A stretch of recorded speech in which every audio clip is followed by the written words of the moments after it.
limited resources, oftentimes it's just really the crucible in which innovation happens, because if you had more resources, you would just buy a solution. Helping business leaders grow themselves, their team, and their profits. This is EntreLeadership. Now, here's your host, Ken Coleman. Coming to you from the Music City, this is the broadcast of Leaders by Leaders for Leaders. Thanks so much for joining the conversation. Really excited about introducing many of you to a guy by the name of Bobby Gruenewald, who is our feature conversation this episode. He's the founder of YouVersion, which was the first Bible app in the App Store. You'll hear that backstory in the conversation. Now reaching over 340 million people around the globe. And oh, by the way, it's free.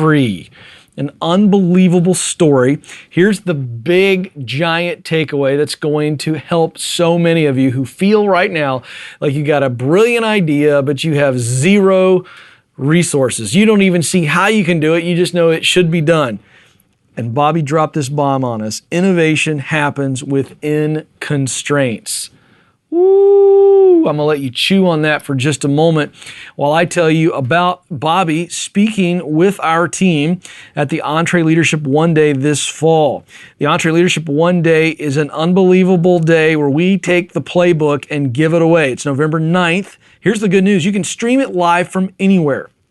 We've been doing this now for over a year where we take our signature basic event on how we give away the playbook and we give it to you via the internet. The theme is market disruption. You're going to learn how to create a mindset that sees opportunities rather than problems, why your comfort zone should be the most uncomfortable place to be, the importance of creating a culture that embraces change and isn't afraid to break things to make them better. Dave Ramsey, Chris Hogan, Scott Harrison, the founder of Charity Water, and Bobby Gruenewald, who you're about to hear from, all on the stage. Now, this is an unbelievable deal. We're going to bring it to you in the convenience of your home, your church, your office, the cafeteria, Starbucks. You can listen and watch wherever you wish for only $89. Now that's $20 off because you're a podcast listener. So the rest of the underprivileged world is going to pay $109 because you are a listener and you are a person of privilege. You get it for $89. Here's how you register for it. EntreLeadership.com/Ken. EntreLeadership.com/Ken. That gets you in at the special pricing. All right, let's get right to it. Bobby Gruenewald, you talk about a humble, hungry, and smart leader who came up with one of the great innovations, I believe, in the digital era. That's right, I believe it's that big of a deal. Here's my conversation with Bobby. Well, Bobby, it's good to talk with you again. And full disclosure, we've known each other for a long time, and I'm really excited about this conversation because of your experience in one of my favorite topics to discuss, and that's vision. I mean, if we think about what you've done and your team and what you have led and continue to do, it really is I believe, a case study in vision. So I want to start out in the early days, before there was ever any code, before maybe there was even a whiteboard session. Take us back to how in the world this idea to take the Bible and digitalize it and give it away to everybody came about. First of all, Ken, it's great to be with you. Looking back on it, it's kind of one of those stories that clearly God's done. And you're right, it started with an idea, it started with a vision. I was in the O'Hare Airport in Chicago in a long TSA security line in October of 2006. And I have no idea why TSA security lines are a place that I actually think of ideas, but yes. In that particular line was really long that day. And I was sitting there thinking, I wonder if there's a way that we could leverage technology to help me engage with the Bible. I was on staff at a church. I mean, my past career was as an entrepreneur, so I'd had some experience in the tech space as an entrepreneur. But for years at that point, I'd been on staff at a church, and I was not engaged in the Bible, sadly, as much as I really wanted to be. Had lots of excuses as to why, but I just kept thinking, I wonder if there's a way that we could leverage technology to help me engage in Scripture, because I know there's a lot of people like me that desire to, but aren't. And there in the security line that day, this idea came for YouVersion. And most people, know that idea today as an app that they have on their smartphone or tablet. But actually, the original idea was for a website, and it had some novel ideas. So it's kind of one of these examples of where we started off with an idea that actually turned into a failure when we launched it in 2007. The website nobody remembers because nobody went to it, basically. But it led us, though, to the ultimate idea that you know today as the Bible app. So the vision started with just this desire to figure out how to solve a problem, which was my problem of how to engage in Scripture, and thinking that technology might be able to be a tool that can help us do that. Okay, so that's fantastic. I want to jump in and out of vision and innovation and leadership. This is going to be this. I want to kind of walk through this thing almost chronologically. So you're in O'Hare, and you gave us a little bit of a summary, but I want you to walk us through, because we've got a lot of entrepreneurs, small businessmen and women who think like you think. And I want to know what were some of those early steps to take vision and really hone it, make sure it's the right vision. How did you polish it? What were those next steps early on before you ever got to launch? When I come up with an idea, and this idea was no exception to it, I have kind of a group of people I trust that are willing to be honest with me and give me feedback. And that's super important for me. I'm an idea person, so I'm not usually short on new ideas. But what is a process for me is to kind of take those ideas, go with it. It's just a handful of people. I like to bounce the idea off of them. I like them to kind of pick it apart. I actually challenge them to kind of challenge the idea. And the way the process works for me is like, I actually want to try to defend it. And if I can't defend it well, it becomes pretty obvious that this idea may not have enough merit, or it needs more thought, or it needs more time, to bake. And so I try not to get too married to these ideas, or hold on to them too tightly.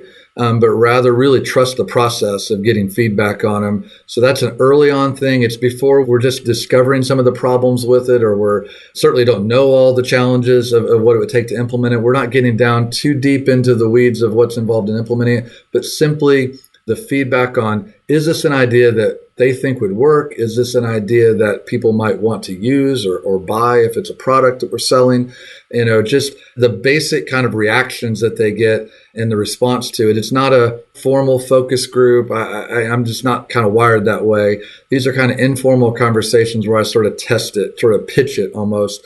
And each time I do that, I find that either I get better at pitching it, I refine it, in some way, or the idea falls apart, or it's clear that it's just not the right time or not ready yet. So for me, that's the very first step for me, is to just kind of get some feedback from people that I trust. All right. So you did this, right, in this process, and you had some people go, okay, I think there's something here. And one of the things I want to lead you into, just kind of let you take us along these next steps, is you have a great statement that I want you to have some fun with, and that's innovation happens within constraints. So I love that. Let's first talk about the back half of that sentence. What were the constraints after you came out of that initial idea filter, if you will? What were the constraints? You had a good idea. People were giving you, okay, yep, this is doable. What were the constraints you were dealing with? So the constraints that we started with it seemed like everything was a constraint. So the first, even though I was on staff at the church, and there was a sense of permission on behalf of the rest of our leaders to say, we're willing to try this, that permission didn't come with the budget. So it really was sort of like, if you can figure out how to build a prototype or build something, find some people that can do that, then that would be, let's do it. But we don't really have a budget, for it. So that's, not like we have a budget of $50,000 and that's not enough, like as in like we have no budget, like zero budget, $0. Right. There's no contractor that can be hired. So then, as an entrepreneur, I felt like my job is to take this vision and really try to sell it to people that had the capacity to contribute to it. I didn't have equity to offer. I didn't have ownership to offer. This is all part of what we're doing as a nonprofit. So all the kind of traditional means that a startup would have to say, come on board and you can own part of the company, that wasn't at my disposal at the time. What I was basically just saying is, if we could figure out how to build something that worked, it could really change how we engage in Scripture. So for me, it was kind of a missional thing that I was trying to create a compelling vision for. And I found some people on our team that had the capacity. I'm not a developer. Most people don't realize it, but I've never written a line of code in YouVersion, not a single line. I don't know how to do that. I'm just a person that could bring vision, ideas, and find those people, that know how to do that. So we found some people on our team that had some extra capacity outside of their normal jobs, something that they were willing to do in the evening, work on it. We would spend our own time kind of trying to map out what we thought it should look like. And then I'm just making the case, just trying to say, I need you to give your time, to volunteer your time to build this. And of course, we're not setting these grand ideas of, millions of people are going to use this one day. We had no idea what it was going to become, but it was just sort of a step-by-step kind of process of, I just need to get a design for a website. So let's find somebody that can help us build that design. We can help contribute to that, but somebody that can actually draw it up on, a computer and make it look like it's supposed to look. And then just little by little, we begin to find those resources. And so the first constraint was we had no actual financial resources. We had some time of our own time, but we had no financial resources to put behind it. And then the second, probably most significant constraint is that we realized that we actually couldn't get the Bible for free, that people actually owned the Bible. Mm-hmm. And we were so ignorant that we really had no idea that people translate the Bible, they have a license to it, you have to get a license to use it. So even if we could build this website that I was trying to get people to donate their time to do at the beginning, the problem was to actually get the Bible text that people wanted to read, I had to go and figure out how to get a hold of publishers and people that own the rights to license us this. And my budget for licensing was $0 as well. Mm. And so that was kind of obviously another constraint that we faced. And I didn't have any of these relationships, by the way. That was another constraint. I didn't know any of these people. I didn't know any of the CEOs. It wasn't like I had a Rolodex of people that I could just roll through and say, call this person, call this person. And so it basically, every turn I made, there was a constraint that we were facing. But just the persistence of saying, okay, how do we overcome each of these problems sort of one at a time, not get overwhelmed by all of them, but just sort of take them one at a time was the way we approached it. Yeah, I think that's a really interesting point. What can you tell us about knowing the difference between a constraint and a sign that we need to be observing?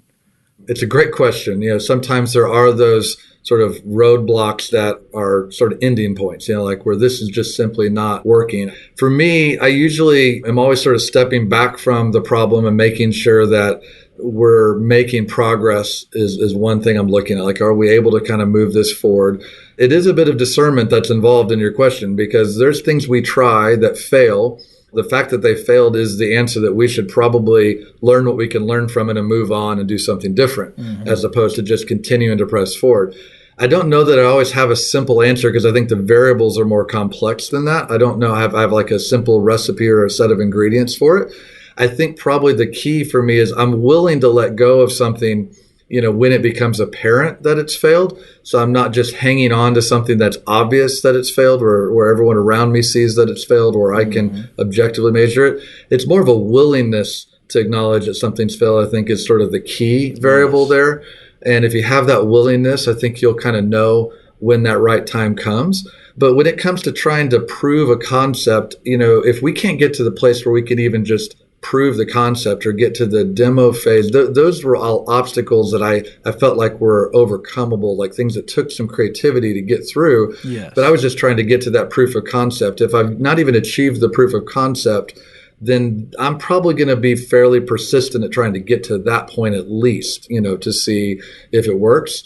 Once I've reached that proof of concept, which in our case we did in 2007, we did get this website launched.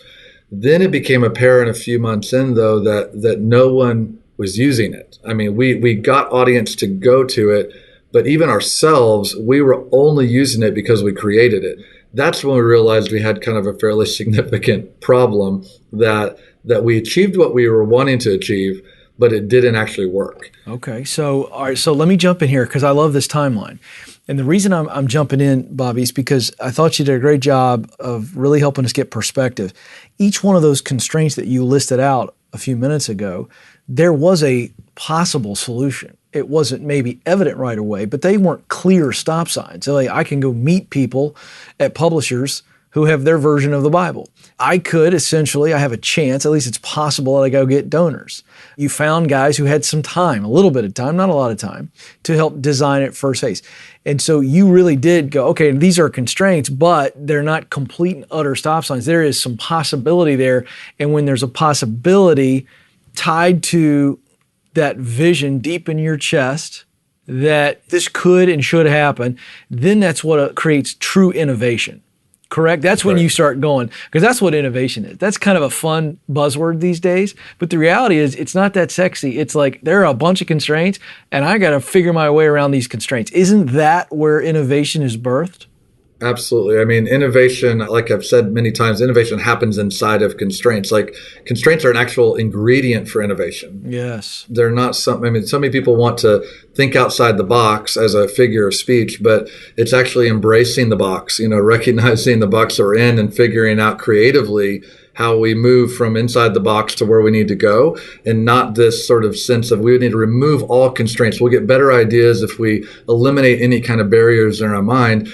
Actually, I find that if you embrace those constraints, you actually come up with better ways of doing things. And innovation at the core is solving a problem. I mean, it's solving a problem that is a known problem. And sometimes innovation solves a problem that people didn't even know existed. It's like a new opportunity where when you see the solution, you realize you had the problem and you never even knew you had the problem, all in one setting.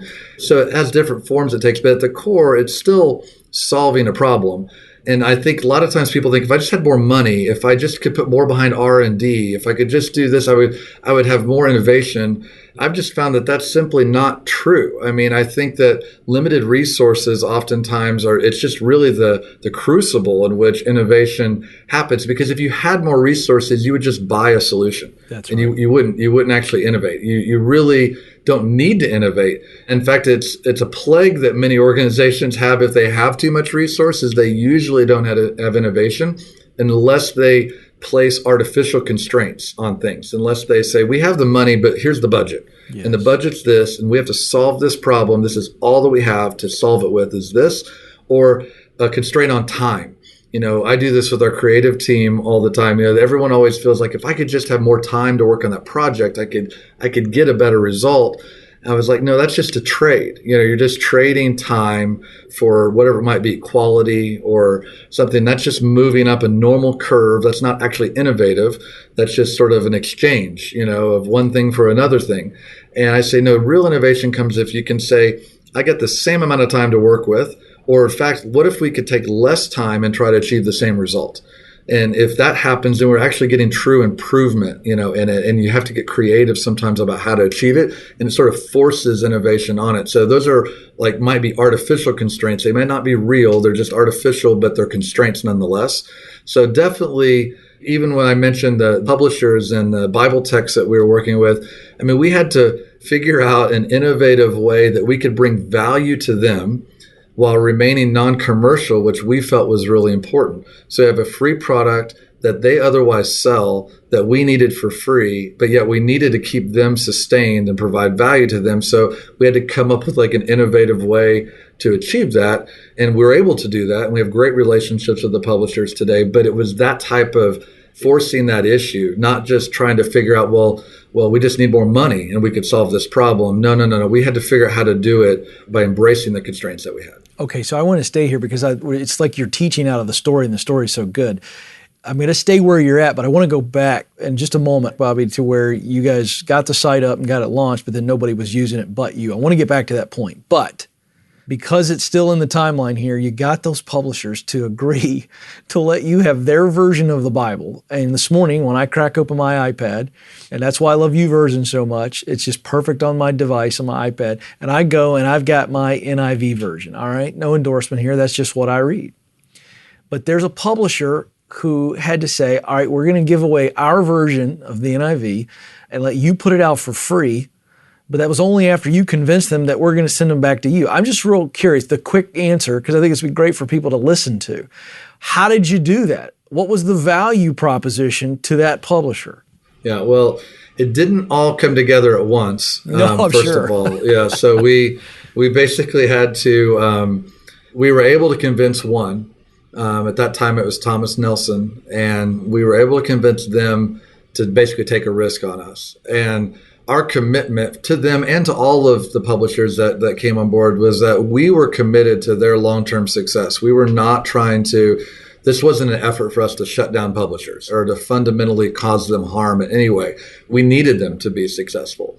So my initial argument was that we have a generation of people that can't fathom paying 99 cents for a song that they love from a band that they love. Right. And we were trying to get them to pay $20 for a book that they didn't understand. Right. And so that, whether or not people agreed with the morality, of the way people perceived value of content or not, the reality of it is that many of these publishers, the Bible is one singular product of many products that they offer and that are Christian products. And if you can't get a generation engaged in Scripture, the market for their products, all their other products, is going to erode. It's going to disappear over time. And so the premise was, we said, why don't we let the Bible be something that is in essence a bit of a lost leader, in terms of their investment, but do it in a way that we're not going to, we promise we want to kind of get people connected back to what the publishers are offering, find a way to build that relationship. We didn't know all the how, at the time. We weren't sure, but we were able to convince one to do it. And I honestly don't know if we convinced them or if they actually didn't fully know what we were saying. I'm not sure which, but right. Nonetheless, we weren't being deceptive. I promise you that. But it was just one of those things where I'm not exactly sure how they agreed at the time, other than God just, opening that door.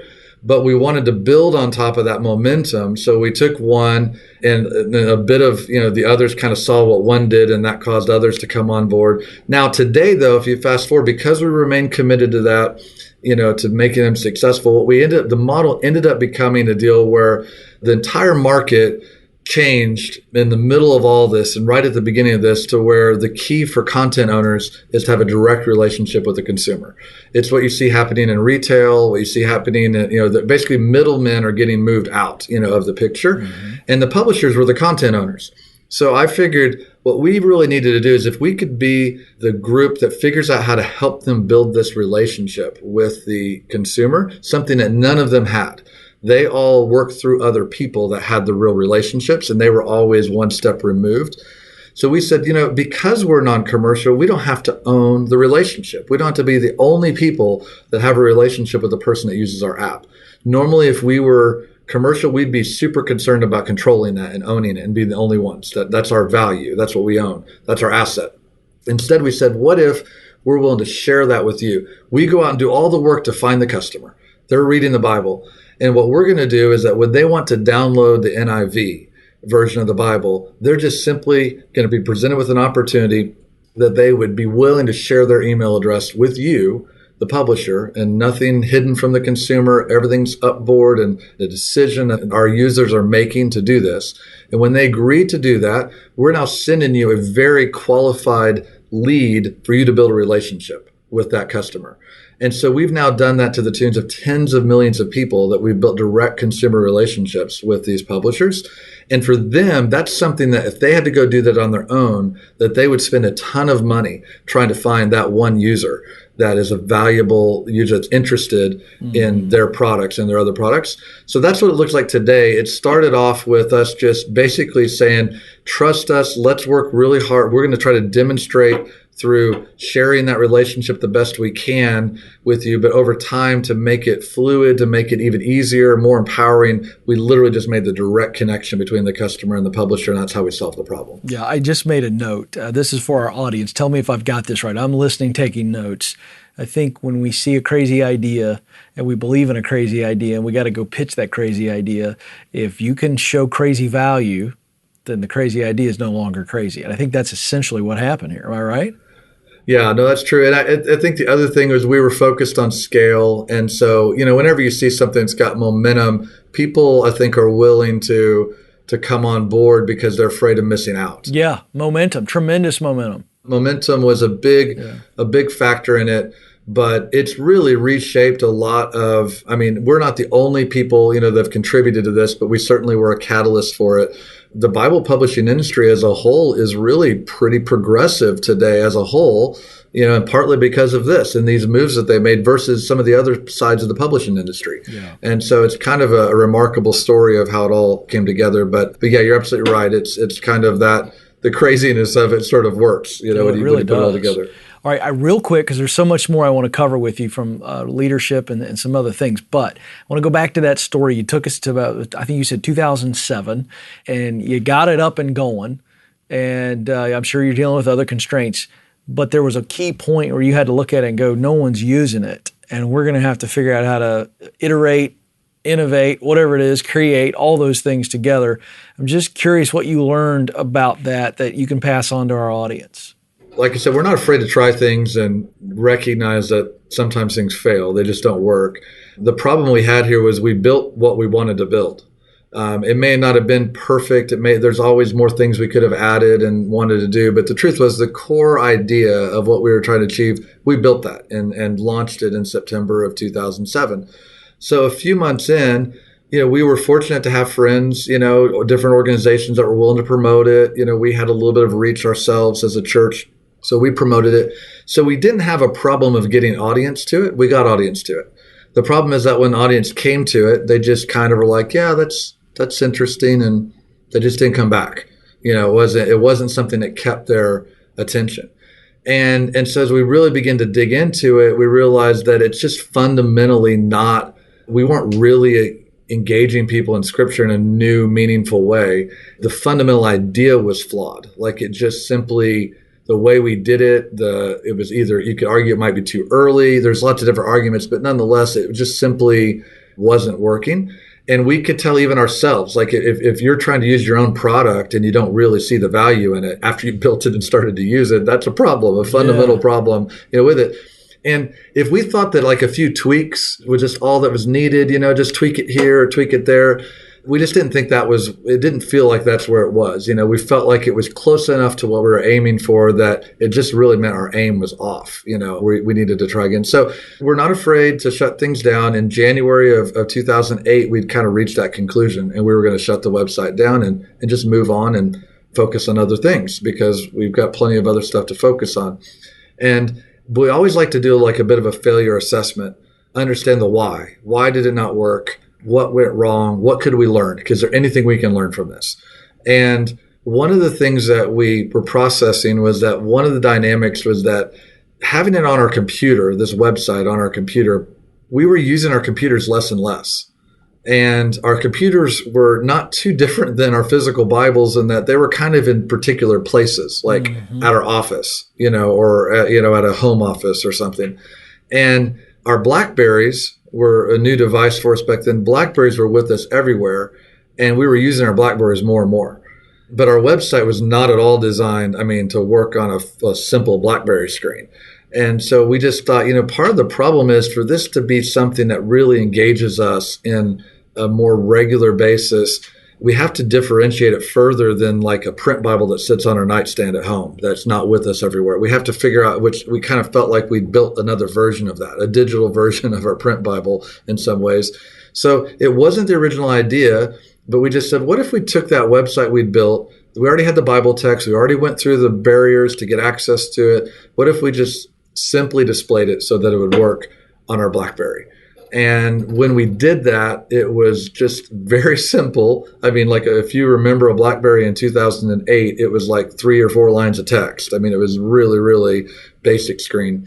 And as simple as it was, and it was just profoundly effective. Like we used the Bible and read it, used it in places we had not anticipated, more regularly, more consistently. The whole original idea, the novelty of what we were doing on the website, we kind of ignored all those features and things that we cared a lot about. We just simply made it so you could read the Bible on your phone. And when that happened, we saw the traffic go up to the website from people using their BlackBerries. And we love data. We love to kind of look and understand how it's working. We could tell it was working for us. And so that became kind of the real shift. And we realized that we started to realize we're really onto something and it was working. Okay, I want you to talk about first mover advantage, because I love the phrasing of that. You've got a real thought behind what that is, and I think we got enough of the backstory so far to really understand how YouVersion is a great example of the first mover advantage. Yeah, so in early 2008, I think it was maybe spring of 2008, we're starting to notice this website on our BlackBerry is working. And Apple announces that they're making it possible to develop apps for this new phone called the iPhone that had been out for a few months. And that even more importantly, they were going to build an app store where you could download these apps, like one place where everybody was going to be focused that had an iPhone to download apps for their phone.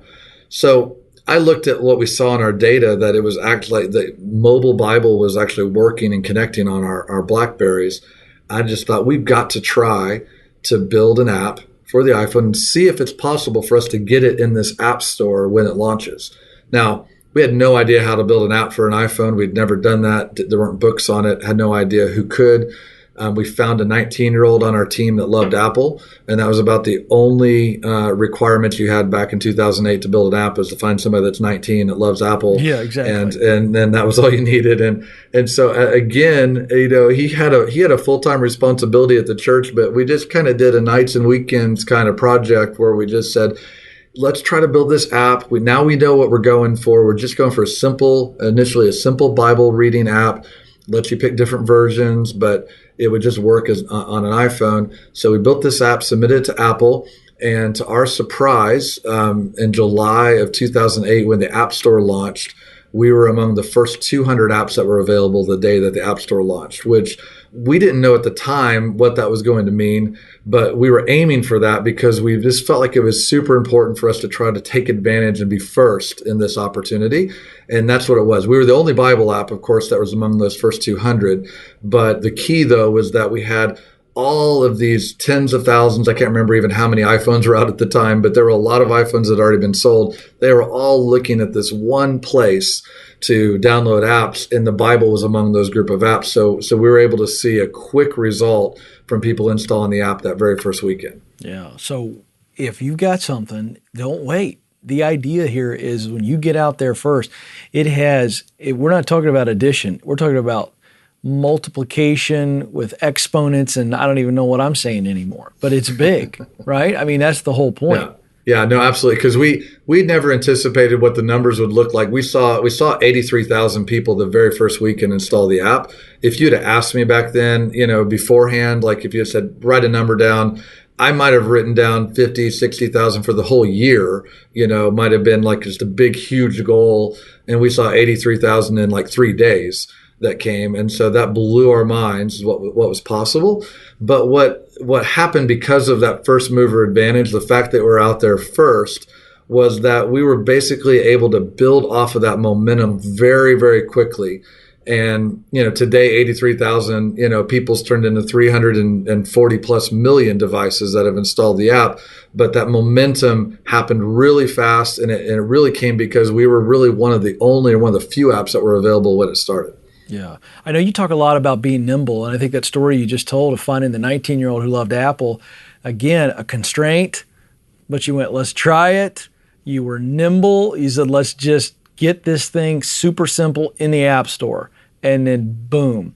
How have you and the team, I understand there's about 30 people on the team now, and as you said, 340 million people have downloaded the app. How do you stay nimble? It's the number one thing that I try to focus on as a leader today. I mean, it is like, I think you have to fight for nimbleness, because every organization, every company I've ever seen, as it grows and as you have success, it is extremely natural to get slower. It's extremely natural to become more set in kind of how you do things, and your ability to respond quickly, to be able to turn quickly, to be able to be dynamic and nimble is compromised. And so I'm constantly looking for how to fight that tension between the systems that we need to survive, and to support, and the structure that we need to support what we do, and yet sort of forcing or fighting for nimbleness as an organization. So there's different ways you can do it. What we've done in recent months is we really separated the sort of operational aspect of what we do with YouVersion, because we've got millions of people that we're supporting. and they need sort of consistency, operational consistency. And I've kind of carved out a group of people that are helping us be nimble they have no operational responsibilities. They're not going to get sucked into the vortex of the operational needs, but rather are focused on pursuing new opportunities. They're looking at kind of what's happening today, what's happening tomorrow, what we see on the horizon, and trying to make quick adjustments about new product ideas, new ways we can change. But it's not as simple as like assigning a responsibility for nimbleness. I think holistically, we have to kind of continue to look for where can we fight for speed. And that's been a heavy emphasis. I mean, our story has been about moving fast, following momentum, staying nimble, and really emphasizing speed over even accuracy for that matter. Like, we don't have to be right about the future all the time. We don't have to be right in all of our predictions if we could just be really fast. Yeah. You can fix things that are broke fast. You can change direction when you realize that it's not working fast if you're quick.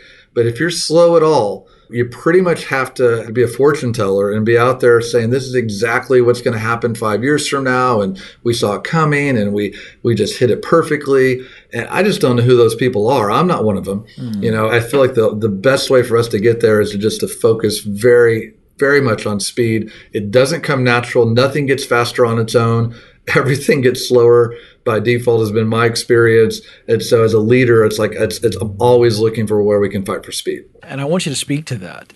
So to keep that nimbleness, you said, I fight for it. That was your phrase. Yeah. How do you and your leaders create a culture in which let's go speed, let's go speed, let's go speed, let's not worry about mistakes? That's countercultural to us as human beings. I mean, certainly in the American workforce, right? Oh, I'm worried about mistakes. I'm worried about screwing up. And we're not talking about character here. We're talking about functionality.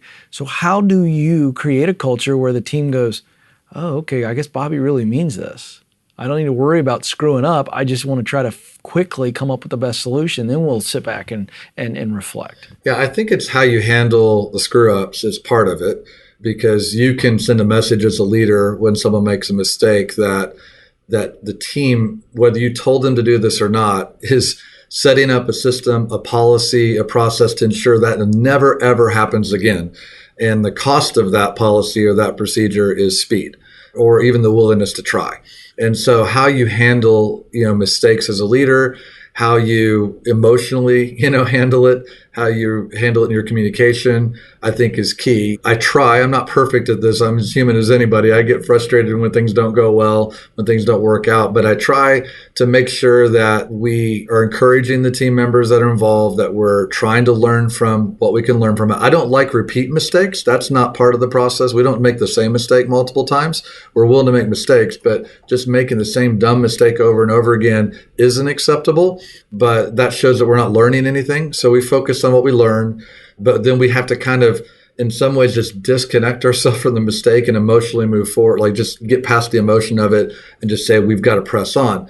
Now, when it comes to fighting for it, that looks like in conversation and in meeting, there is a tension. There's always going to be kind of operational systems that are required. It cannot just be chaos, and we don't have an organization that's full of chaos. There's a difference. Because you could kind of tip one side of the pendulum and be completely chaotic and have no structure, no systems whatsoever. That's not what it looks like. We hire people that are good at building structure and systems. I just view me as the other side of that tension. My job is to kind of constantly be pressing into our systems, to value the fact that they're there, but to kind of always be asking the question, is it necessary? Is there a way we can do this faster? Is there a way we can eliminate an unnecessary layer? When it comes to team structure, I'm always trying to keep it as lean or as thin as possible, because extra people seem like a great resource, but it tips over to a point where it costs you on speed. It actually slows things down. We were super efficient with what we were doing when we had like 3 or 4 people. As you add in team, you have to leadership structure. You just have to add in certain things that tend to create tension, tend to create friction. There's no way to avoid it. There's no way to avoid systems. There's no way to avoid these things that are necessary operationally. You just have to manage the tension. And as a leader, I feel like my responsibility is to always just make sure that there's an appropriate tension towards speed, because if it's not there in me, if it's not there in some of my leaders, then it will naturally sort of swing to complexity it will swing to things that slow things down, and you lose that nimbleness. You can still have a great organization. You can still have great support. It can still be a great place to work. It can still be all those things. But what you'll stop doing is innovating. You'll stop leading. At some point, you'll kind of lose your position because you haven't had that nimbleness to the ability to kind of move things forward. All right, we started off talking about vision. I want to circle back here before we wrap our time and talk about vision. You and I have a mutual friend named Andy who wrote a book called Visioneering. It's a beautiful formula for casting vision.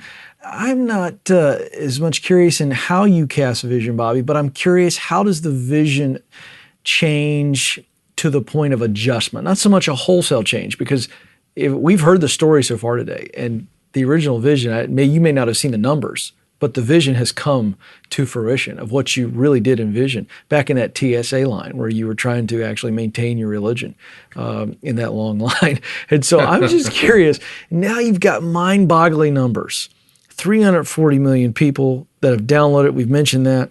Now we're talking about expanding the growth around the world, more languages. Sure. I mean, it's flabbergasting. And I'm not trying to, flatter you, yeah. But it truly is flabbergasting.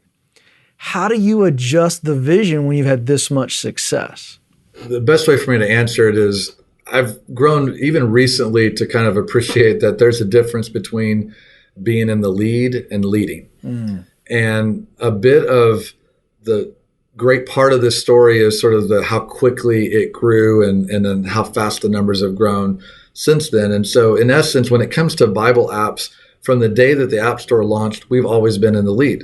We've always been the biggest. We've always been number one. And not that I'm trying to have a competition against other Bible apps, but even among other apps in our category, we've been number one against many other apps. And the problem with that is that you can, as a leader, you can kind of wake up and feel like you're leading just because you're in the lead. And the reality of it is that there is a difference between being number one, being in the lead, and who's leading where this is going next. Who's leading us forward into the future? Who's the leader that I want to be following?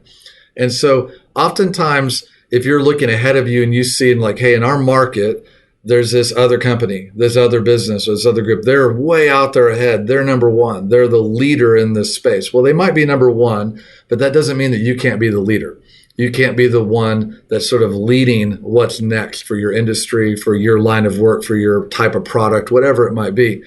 And I think that's encouraging on one hand, because it means that if you're behind on the leaderboard, doesn't mean that you can't actually be the one that sort of figures out how we can lead forward.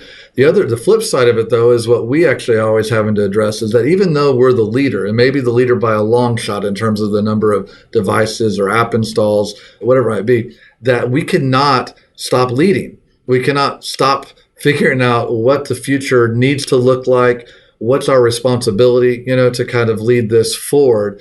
And so that's why we're putting time investment. It's where a lot of my energy goes personally. I'm not as involved in the day-to-day operations of what we do as much as I am trying to shape kind of new ideas and things that I think would really kind of carry us forward or are risky, things that might not work at all, kind of back to almost where we started in some degree. Like we're willing to kind of give a try at this, but have no idea whether it's going to work. And we might be more embarrassed by that failure than others would, because there's an expectation now that we know what we're doing.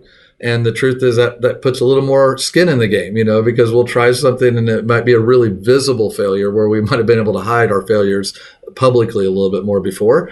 And so I think that distinction, though, of recognizing that there's a difference between being in the lead and leading is something I feel like drives me to feel like I have to continually push forward. And it may involve things that we felt like were fundamental to the vision of it that have to be different to lead us forward in the future. I'm willing to put that aside if that's what it takes. I'm willing to say, look, we have to make some fundamental changes to what we thought was really important, for the future, because we can see a different future ahead, or we can see a different path that we might need to take. So I don't know what it looks like for each person that's watching or listening, but I'm guessing that they're in one of those two scenarios, and maybe a combination of both. Whatever they're doing, they may not be the leader, but they still have an opportunity to lead, or they might be in the lead and still not be leading where it's going. And so just kind of figuring out, kind of answering that question. I don't know if it makes sense. That's vocabulary that I came up with, but I'm not sure if it resonates. Yeah. It makes great sense. It's what happened to Blockbuster. Exactly. I mean, I could come up with more examples. Toys R Us. I mean, these are big brands that were in the lead and they stopped leading. And then we woke up one day and we went, oh my gosh, I can't believe Toys R Us is out of business. How does the biggest toy store in the world go out of business? Absolutely. You're absolutely right. Those are great examples. I mean, really incredible. I think this is really important. And here's the other thing. For those who want to be in the lead, we're all competitors. Sure, we want to be number one, but boy, you better be leading on the way up the ladder. Absolutely. In fact, you have to be leading at some point to get in the lead. That's right. If you're not, so already. Just don't stop. Yeah, the key is when you get there, though, exactly, don't stop. You just got to keep on leading. It's not like now that we're number one, we've achieved everything. It's like, no. Being number one, you might be number one on the list, but that doesn't mean that you have a pass now on leading. That what got you there, you're going to have to continually do that, continually work to do that. And it's tough because you're driven sometimes to create new when you're not number one. Sometimes that's one of those motivators, and when you get to the top, sometimes it's really easy, I think, to say, well, we're there. And you kind of almost sort of believe yourself a little bit more. You have a little bit more of that confidence that you have it figured out. Pride, would be probably the better way to say it. And you have to really fight against that. We've got this figured out. We know what we're talking about. You start to believe the things other people say about you. And that, I think, is really something you have to really work hard to fight against, and sort of maintaining that humility that says we don't get a pass on continuing. If we're not just a leader simply because we're number one, we have to keep working at it. We have to keep earning the right to be the leader is basically what it means. Let me ask a potentially silly question. We've known each other a long time, so you can tell me if it's silly, and the audience will be fine with it. If we're following up what you just taught on, the idea of continuing to be leading even if you're in the lead, and what you just called out as a caution, it feels like even though we're in the lead, we as leaders need to put ourselves into some situations where there are some constraints so that we continue to have that mindset. It feels to me like when you get in the lead, the constraints seem to fade a bit, right? More resources, more people. We are living the good life, right? The top is down. We're on the Pacific Coast Highway. It feels great, wind through the hair. And it's like we're no longer who we once were when we got this beautiful thing started. And that's a result of constraints seem to disappear. Is that a silly question? Like, how do you put yourself in a constraint when you're killing it? Well, it's exactly what you said. I mean, you actually said it in your question. Oh, I did. See, I don't even know what I'm saying. How do you put yourself in a constraint? How do you create constraints? The answer is that oftentimes they have to be artificial constraints. You have to kind of come up with ways, because you're right. The problem with success is that if you're not careful, the more success that you have, the thing that made you successful, the way that you were thinking that led to your success, you stop thinking that way because you don't have to anymore. You don't have that same driver, that same motivator that's kind of pushing you, to do it. So I think some of it is very much like it's mindset is a huge part of it. What I just mentioned about leading and being in the lead is a mindset shift. It's like, okay, I recognize I'm in the lead, but that doesn't make me the leader. So some of the constraint is that sort of recognition that I have to go out and earn this, every day, every month. So the constraint is that time. I just don't keep it by the fact that I have it. I lose it. Almost like points with your wife. You know what I mean? It's you might have earned some points today, but they all go away at midnight tonight. I got to earn them again tomorrow. It's sort of like that. That'll preach. I've gained the respect to be the leader, but I'm no longer leading. I had a guy the other day that was very respectful. They were talking about some areas that we pioneered, and he used the term. He goes, "Now you guys were pioneers in this particular area." And when he said it, it wasn't in any disrespect, and he may not even meant it this way, but when I heard it it wasn't about YouVersion, it was about a different thing that we worked on. I heard it and I thought, he's basically telling me that we used to be the leaders, and now he's building upon what we did in the past to do it better. And if he went on and hold the whole story, and it was just an indicator to me that he doesn't see us as the leaders anymore. He saw us as a group that we were in the lead, saw us as a group that once led. He referred to us as appreciated our pioneering in the space, all those kind of language. And, right. And for me, that was just like a gut check for me as I was like, oh, this is an example, of where I really feel like we got to do a better job, of leading. So you're absolutely right that your success can become kind of your worst enemy. Your resources that you gain from success can become your worst enemy when it comes to paving a path forward. But the best you can do is create artificial constraints. You can, and I think just really a self-awareness of that notion of the difference between being in the lead and leading is, I think, kind of one of the keys. Bobby, really good stuff. As always, great to talk to you and see you, even though we're not in the same room. And I got to tell you, this is really fun to hear the story of something that has literally revolutionized a whole space and has had untold impact around the world. The behind-the-scenes story is always encouraging. There's so much here for all of us to walk away with. Thank you so much for your time and for sharing your story. Thank you, Ken, for the opportunity. I'm honored to do it. Well, I hope you enjoyed that as much as I did. Bobby is a wonderful thinker. And I just want to point this out. If you think you've got to be the most outlandish personality, you think you've got to be the smartest guy in the room, well, you don't. And Bobby said in the conversation, he doesn't know how to code anything. And yet he's the one that came up with the idea. He's the one that began to assemble people and talent. And now he still leads a group of people that he would willingly admit are much smarter than him in some ways. Now, he's also a lot smarter than they are.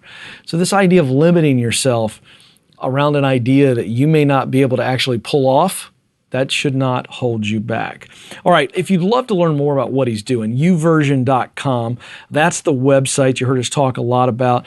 If you just go to the App Store and you'll see the Bible app and YouVersion and get the app if that's something that interests you. And even if you've never cracked a Bible open a day in your life, go check it out because you'll see an unbelievably innovative product and how it's changed from the early days where they just put up the Bible. If you would like to join us for our EntreLeadership one day, remember, we're going to bring that to you via the internet. You can check out the live stream, EntreLeadership.com/Ken. That's where you get your ticket for the event on November 9th, and you're going to get the $20 off discount. Going to be a lot of fun. So we'd love to either see you live in Phoenix, Arizona, or join us on the live stream. Again, EntreLeadership.com/Ken to get your ticket, and then all of the information that you need to tune in. Infusionsoft is constantly wowing EntreLeadership. They treat us so well, and we've seen how they wow their customers as well. So when they got us this resource for this episode, I was pretty excited about it. I love this kind of stuff, 50 ways to wow your customers. Now, this is a worksheet. So again, as with everything Infusionsoft provides you, they're going to give you practical applications. 50 ways to wow your customers. This is going to help you with repeat customers. If you've got a customer who's going wow, you can promise yourself that they're coming back and they're probably going to bring somebody with them. 50 cost-effective ways to wow customers. That's what this worksheet is. So go check that out. And the Infusionsoft link is in the show notes at EntreLeadership.com. On behalf of the entire EntreLeadership team, thank you so very much for listening. We'll talk with you again very soon.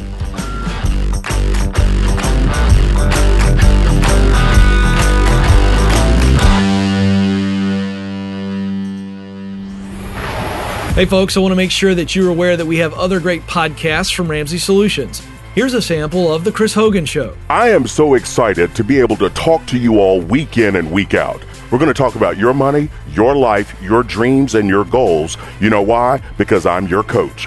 Whether we're talking about building wealth, paying off your home early, investing, paying for college, and guess what? How to become an everyday millionaire. We're going to focus on taking your calls because you matter to me. Together, we can do this. This is The Chris Hogan Show. If you'd like to hear full episodes, just search The Chris Hogan Show in Apple Podcasts or go to chrishogan360.com.